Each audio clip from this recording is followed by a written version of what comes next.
പലരും പറയുന്ന കാര്യമാണ് എൻ്റെ മാനിഫെസ്റ്റേഷൻസ് നടക്കാറില്ല, മാനിഫെസ്റ്റേഷനൊക്കെ വെറുതെ പറയുന്നതാണ്. ഇങ്ങനെയൊക്കെ ഒരുപാട് പേര് പറഞ്ഞത് നിങ്ങൾ കേട്ടിട്ടുണ്ടാവും. പക്ഷേ എന്തുകൊണ്ടാണ് മാനിഫെസ്റ്റേഷൻസ് നടക്കാത്തതെന്ന് നിങ്ങൾ ചിന്തിച്ചിട്ടുണ്ടാവും. അത് പറയുന്നതിന് മുൻപേ ഞാൻ എന്നെ ഒന്ന് പരിചയപ്പെടുത്താം. നമസ്കാരം, എൻ്റെ പേര് ഡോക്ടർ അനുഷ. ഞാനൊരു സ്മൃതി മെഡിറ്റേഷൻ പ്രാക്ടീഷണറാണ്. അതേപോലെ ഞാനൊരു ലൈഫ് ട്രാൻസ്ഫോർമേഷൻ കോച്ചും കൂടിയാണ്. മാനിഫെസ്റ്റേഷനും അതിൻ്റെ റിസൾട്ടൊക്കെ കിട്ടിയ ആളുകളെ കുറിച്ചിട്ടുള്ള വീഡിയോസൊക്കെ നിങ്ങൾ കണ്ടിട്ടുണ്ടാവും, നിങ്ങളും ട്രൈ ചെയ്തിട്ടുണ്ടാവും. പക്ഷേ പലപ്പോഴും നിങ്ങളതിൽ ഫെയിലായിട്ടുണ്ടാവും. അതിന് പ്രധാനപ്പെട്ട ഒരു കാരണം എന്താണെന്ന് വെച്ച് കഴിഞ്ഞാൽ, നമ്മൾ അലൈൻമെൻറ്റിൽ അല്ലാത്തത് കൊണ്ടാണ് നമ്മുടെ മാനിഫെസ്റ്റേഷൻസ് വർക്കാവാത്തത്. എന്താണ് അലൈൻമെൻറ്റ് എന്ന് ചോദിച്ചു കഴിഞ്ഞാൽ, നിങ്ങൾ ഒരുപാട് ട്രോമാസും നെഗറ്റീവ് കാര്യങ്ങളൊക്കെ കൊണ്ട് നടക്കുന്ന വ്യക്തിയാണ്, നെഗറ്റീവ് ആളുകളായിട്ട് കൂടുതൽ ഇൻട്രാക്ട് ചെയ്യുന്ന വ്യക്തികളാണ്, നമ്മളെക്കുറിച്ച് തന്നെ നെഗറ്റീവ് ധാരണകളും നമ്മളെ തന്നെ കുറ്റപ്പെടുത്തുന്ന നേച്ചർ ഇതൊക്കെ നിങ്ങൾക്ക് ഉണ്ട് എങ്കിലൊക്കെ നമ്മുടെ ഈ മാനിഫെസ്റ്റേഷൻസ് ഒന്നും സക്സസ്ഫുൾ ആകില്ല. പണ്ടുള്ളവരൊക്കെ പ്രാർത്ഥനകൾ പറയൂ എന്ന് പറയുന്നത് പോസിറ്റീവായിട്ടുള്ള അഫർമേഷൻസ് റിപ്പീറ്റ് ചെയ്യാനാണ് ഇങ്ങനെ പറയുന്നത്. ഏതോ ഒരു സമയത്ത് നമ്മളത് മൈൻഡ്ഫുൾനെസ്സോട് കൂടി ചെയ്യുമ്പോഴാണ് നമ്മുടെ പ്രാർത്ഥനകൾ സത്യമാവുന്നത്. പക്ഷേ നമ്മുടെ നേച്ചർ വളരെ നെഗറ്റീവായിട്ടുള്ള ഒരു നേച്ചറാണെങ്കിൽ, നെഗറ്റീവായിട്ടുള്ള എന്ന് പറഞ്ഞു കഴിഞ്ഞാൽ എപ്പോഴും വിഷമങ്ങളെക്കുറിച്ച് ചിന്തിക്കുകയും അതേപോലെ നെഗറ്റീവായിട്ടുള്ള കാര്യങ്ങൾ മാത്രം ആലോചിക്കുകയും എന്തൊരു കാര്യം ഓവർ തിങ്ക് ചെയ്ത് നടക്കുന്ന വ്യക്തികളാണെങ്കിൽ, ആങ്സൈറ്റി ഒക്കെ ഉള്ള ആളുകളാണെങ്കിൽ, ആങ്സൈറ്റി ഒക്കെ വരുമ്പോൾ നിങ്ങൾ ശ്രദ്ധിച്ചിട്ടുണ്ടാവും, എപ്പോഴും നെഗറ്റീവ് തോട്ടാണ് നിങ്ങൾക്ക് ആങ്സൈറ്റി ഉണ്ടാക്കുന്നത്. ഒരാൾ വഴക്ക് പറയുമോ അല്ലെങ്കിൽ ബസ് കിട്ടുമോ, ഇങ്ങനെ നെഗറ്റീവ് തോട്ടാണ് നിങ്ങളെ ആങ്ഷ്യസ് ആക്കുന്നത്. അപ്പോൾ ഇതുപോലെയുള്ള നെഗറ്റീവായിട്ടുള്ള കാര്യങ്ങൾ റിപ്പീറ്റഡായി ചിന്തിക്കുന്ന ഒരു വ്യക്തിക്കൊക്കെ ഈ മാനിഫെസ്റ്റേഷനൊക്കെ പെട്ടെന്ന് നടക്കാനൊക്കെ വളരെ ബുദ്ധിമുട്ടുണ്ടാവും. കാരണം നമ്മൾ ലോ വൈബ്രേഷനിലാണ് പോയിക്കൊണ്ടിരിക്കുന്നത്. അപ്പോൾ ഞാൻ പറഞ്ഞു വരുന്നത്, നിങ്ങൾക്ക് നിങ്ങളുടെ മാനിഫെസ്റ്റേഷൻസ് സക്സസ്ഫുൾ ആക്കി എടുക്കണമെങ്കിൽ ആദ്യം നിങ്ങളുടെ വൈബ്രേഷണൽ തലം മാറ്റണം.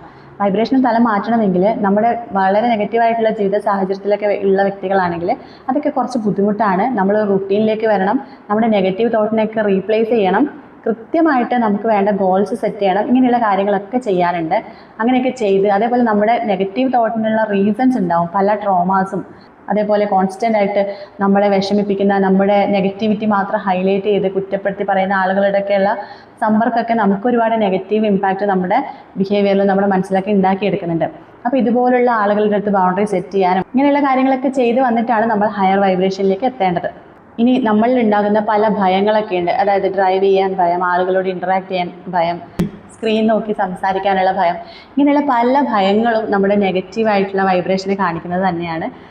എല്ലാവരുടെ ലൈഫിൽ ഒരുപാട് നെഗറ്റീവ് കാര്യങ്ങളൊക്കെ ഉണ്ടാവും, ശരിയാണ്. പക്ഷേ നമ്മൾ അതിൽ നിന്ന് പെട്ടെന്ന് മൂവ് ഓൺ ചെയ്ത് വീണ്ടും നമ്മുടെ വൈബ്രേഷൻ തല ഹയറാക്കി വെക്കാൻ പഠിക്കുന്നിടത്താണ് നമ്മൾ ഒരു സക്സസ്ഫുൾ ആയിട്ടുള്ള വ്യക്തിയാകുന്നത്.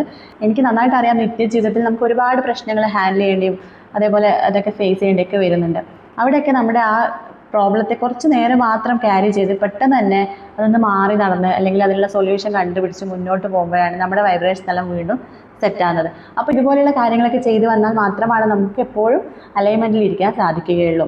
ഒരു വ്യക്തി മതി, ഒരു നെഗറ്റീവായിട്ട് സംസാരിക്കുന്ന ഒരു വ്യക്തി നിങ്ങൾ വെറുതെ ഒന്ന് കുറ്റപ്പെടുത്തി നിന്നാൽ തന്നെ ആ ദിവസത്തെ കാര്യം തീരുമാനമാകും. അപ്പോൾ ആ ഹോൾ ഡേ നിങ്ങൾ നെഗറ്റീവ് വൈബ്രേഷനിലാണ് പോയിക്കൊണ്ടിരിക്കുന്നത്. പകരം നിങ്ങൾ ആ ഒരു കാര്യത്തെ നിസ്സാരമായി തള്ളിക്കളഞ്ഞ് നമ്മുടെ കോൺഫിഡൻസിൽ വിശ്വസിച്ച് നമ്മുടെ കഴിവുകളിൽ വിശ്വസിച്ച് മുന്നോട്ട് പോവുകയാണെങ്കിലോ, അപ്പോൾ ഇങ്ങനെയുള്ള കാര്യങ്ങളൊക്കെ ചെയ്യുമ്പോഴാണ് നമ്മൾ അലൈൻമെൻറ്റിലേക്ക് എത്തുന്നത്.